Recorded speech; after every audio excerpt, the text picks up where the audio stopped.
So we flew in, and it was really early in Iceland. It was like 6 a.m. or something like that. And we got off the plane and we were all pretty tired, but we went to the Blue Lagoon first and we were all kind of gross and like really tired from the plane, but it was so nice to just like get in the hot spring, and I mean it was beautiful. I didn't expect it to be that pretty at all.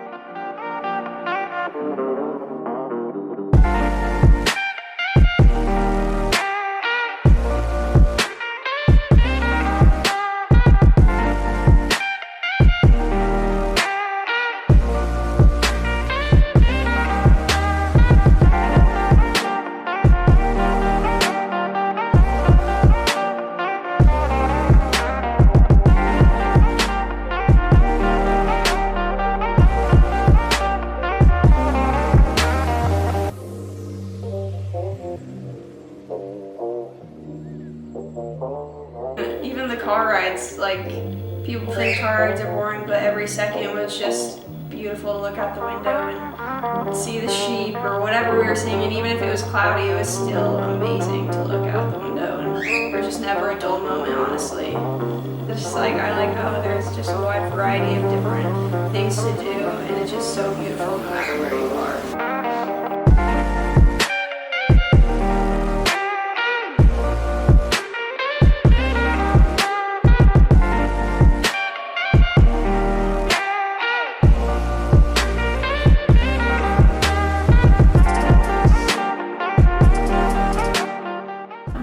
It was Annie's senior year, and I really thought that she would enjoy the outdoor element that Iceland brings. And it was nice to have the three of us, and we kind of had a plan, but we kind of didn't have a plan, and just, you know, just the time together and driving around was really enjoyable. Also, one of my favorites was going to see the iceberg and the glacier. It was a really long drive, but it was definitely worth it. It was amazing, and it was just so beautiful to see the black sand with the icebergs on top of it.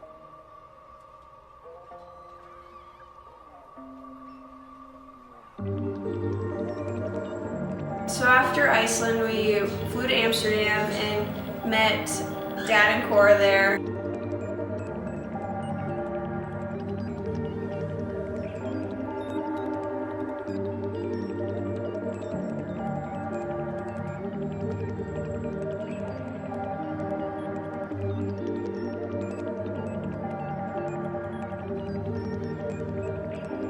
Amsterdam was like incredible also. Like, it was so beautiful with all the canals and the bikes and the flowers and the red light district. It's so interesting and something new and fun.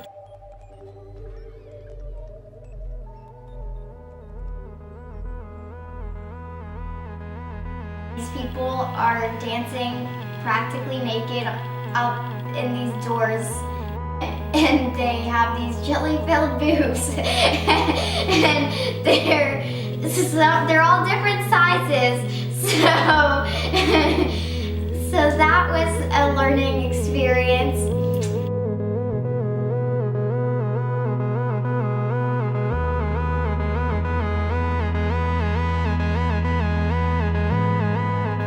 Well, the Anne Frank house has been on my list for as long as I can remember.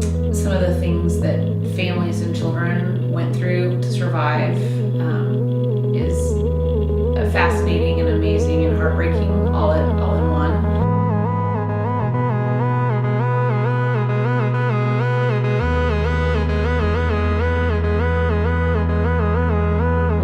The Corrie ten Boom house is it's a much smaller, lesser known story. The things that everyday normal people did for others, but then also what everyday normal people were willing to do to survive. The things I remember about Berlin was just how modern everything was, and you could still see remnants of bombed out buildings and patches of buildings everywhere. It was really cool.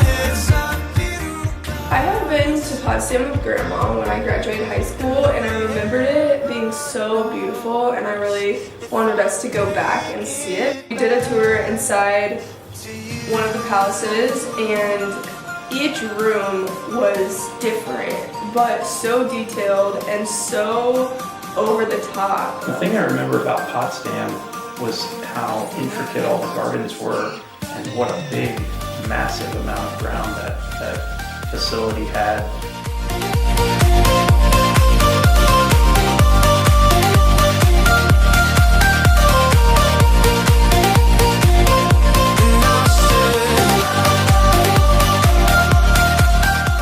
And I thought that KGB prison was really intense, and the fact that it was still open in '96 just makes you realize how much our society has changed in such a short period of time.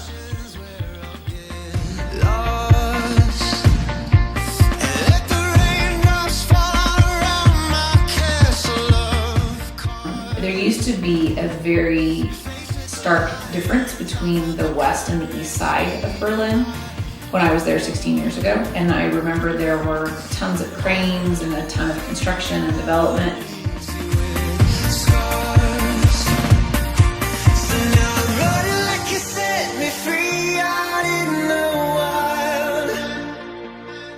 Dresden was just amazing because it was such a fantastic Baroque architecture city, and all I'd ever heard is that the city had been destroyed, but it sure didn't look that way.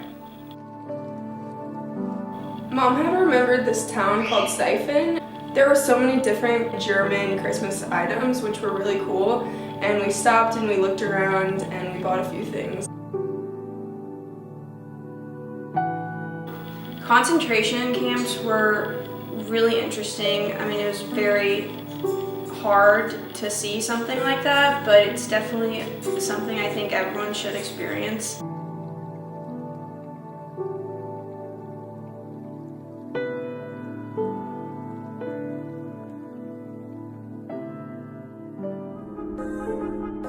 Well, renting the old car was a unique way to see the city, and I really enjoyed having those guides. They were fun, and they just kind of took us all over different pieces of town. Prague was interesting.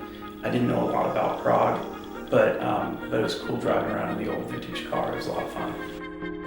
We toured the castle up on the hill. They had set up the town around the castle how it would have been when it was functioning. So there was a torture chamber and an armor area where you could see all the old armor, but there was also a baker and a blacksmith and a bunch of different things, and it was really cool to look inside and see what it could have been back in the day.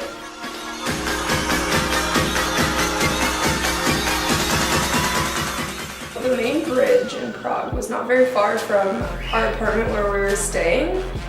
At night, we got to walk around on the bridge, and there were artists and different people, and the castle on the hill was lit up so perfectly and beautifully. The Bone Church was kind of like creepy, but it was really cool, but also kind of sad how many people died, but also really cool. Český Krumlov was like sort of like an unbelievable fairy tale town with the river and the way that it kind of wound through it like a snake. I'm glad that Mom remembered it and wanted us to do that.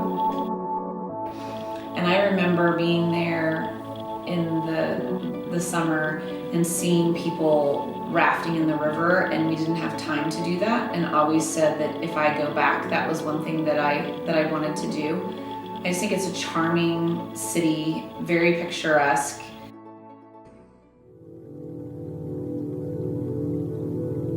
It was hard to think that kids my age would be in a prison, and how they're treated. It doesn't feel real at all. The Rick Steves audio, and he said it would take 6 years to name off every victim.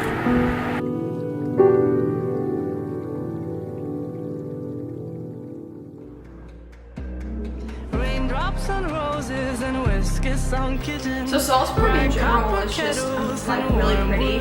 We did a Rick Steves walk on the first day.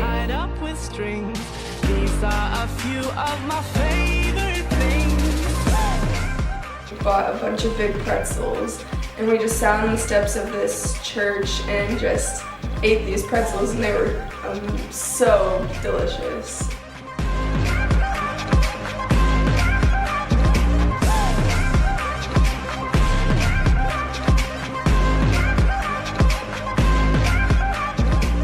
Our sound music tour was so much fun. Our tour guide was so quirky and interesting, and she knew so much about the movie, but it was really cool to go see the different scenes. We took pictures of them singing on the stairs, and we put them right next to each other, and it was really funny because we looked the exact same. The rolling hills of Austria, just as the song entails, were beautiful and green, and going down the toboggan and getting to see that landscape was really beautiful.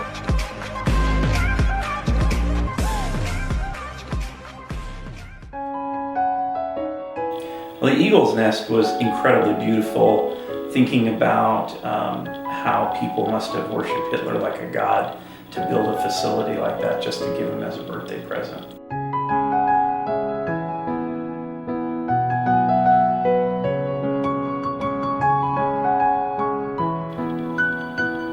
So we had a lot of fun at the Hofbrauhaus.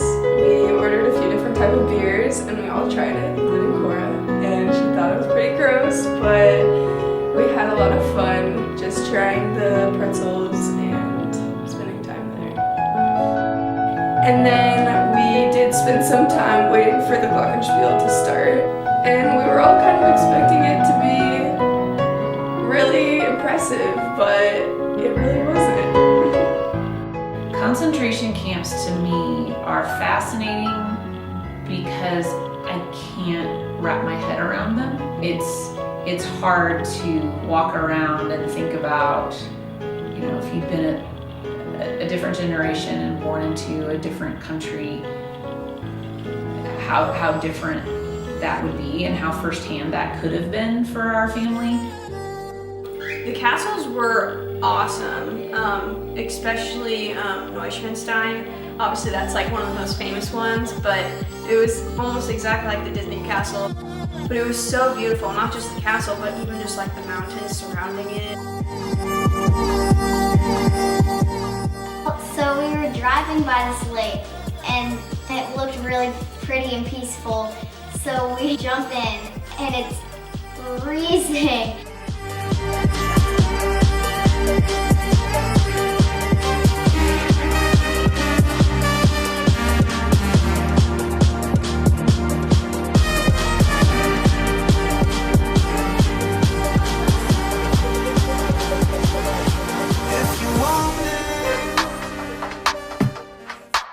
Murin was absolutely beyond belief in terms of its beauty. Yeah, it was a fairy tale place to be, for sure.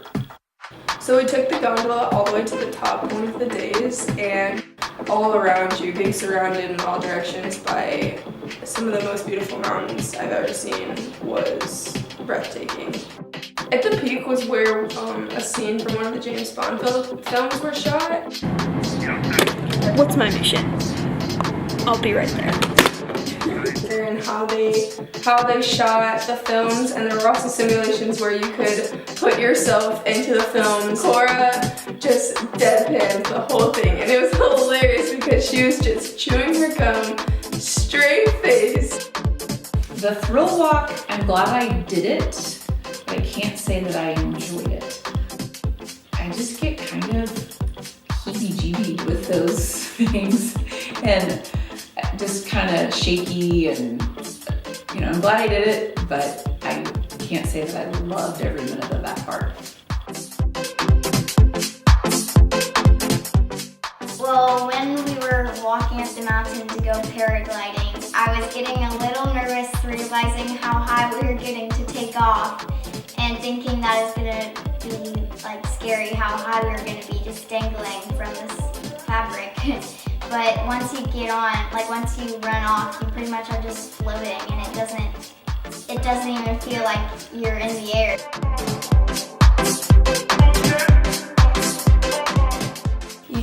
so small when you're down on the ground, and you still do feel small when you're in the air, but you're so high up that it's like there's some stuff below you, but then you still look up and it's like, wow, there's still stuff above you, and it just makes you have perspective on how big the mountains really are and how small we are as people.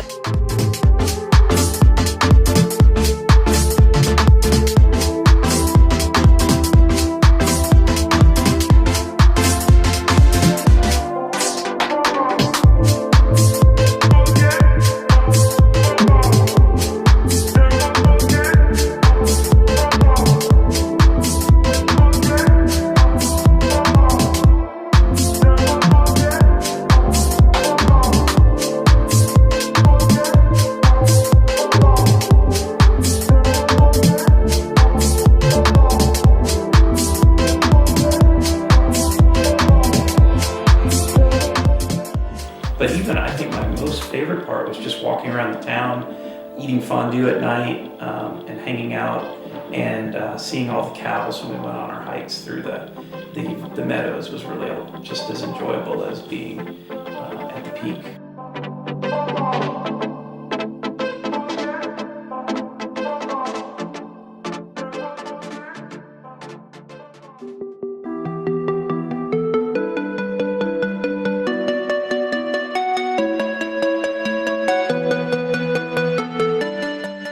Well, Rothenburg was fascinating. I loved the Night Watchman tour. Sketching all through Europe was just a real joy for me. Rothenburg was a neat place to sketch because the buildings were so fantastically intricate and detailed. He talked about the history of the town and all the stuff like the plague and stuff, and it was just really interesting because he was just a funny guy and like a funny looking guy, and for him to be doing that for 30 years is just really cool. Travel is the best thing that Mom and Dad could have given us as parents, because it not only opened our perspective, but it opened our mind and it opened our hearts to new people and new ideas and new places. So traveling has been a part of my life basically my whole life, and I think sometimes we take it for granted for all the experiences we get, and I didn't really realize that until I went to college, and I've spent a lot of time away from the family, and I realized that time together is so precious. Well, the reason we travel is so we can understand other cultures and how their community works, and to know that not every place works like Missouri does. Well, I'm thankful about our travel adventures, first and foremost because the five of us are together and we are all at our best when we are traveling together, and we focus on each other, our lives, and enjoying our experiences as a family.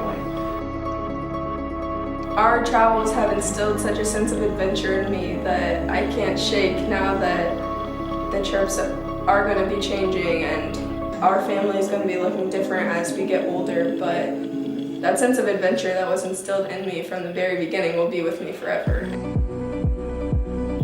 Traveling to me has been the best thing that we've done as a family.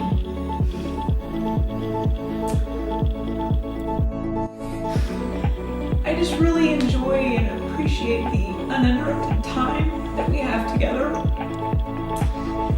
And